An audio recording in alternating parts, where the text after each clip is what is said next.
ইন্নাল হামদুলিল্লাহ আসসালাতু ওয়াসসালামু আলা রাসূলিল্লাহ আম্মা বা'দ। সম্মানিত দর্শক শ্রোতা,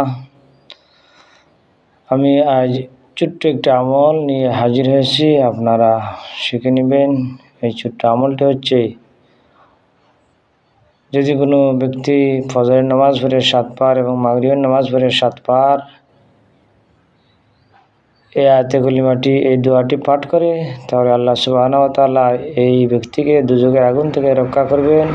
এমনকি এই ব্যক্তি দিনে অথবা রাতে মারা যায়, আল্লাহ সুবহানাহু ওয়া তাআলা তাকে দুজকের আগুন থেকে রক্ষা করবেন। সুবহানাল্লাহ। আমরা আসুন এই দোয়াটি শিখে নেই। এই দোয়াটি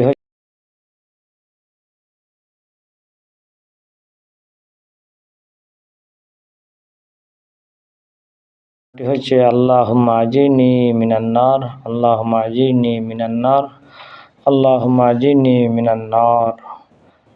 আসুন আমরা এই ছোট্ট ছোট্ট আমলগুলো যদি আমরা করতে পারি, ইনশাআল্লাহ এই ছোট্ট আমলের বিনিময়ে আল্লাহ সুবহানাহু ওয়া তাআলা আমাদেরকে নাজাতের উসিলা বানাতে পারেন।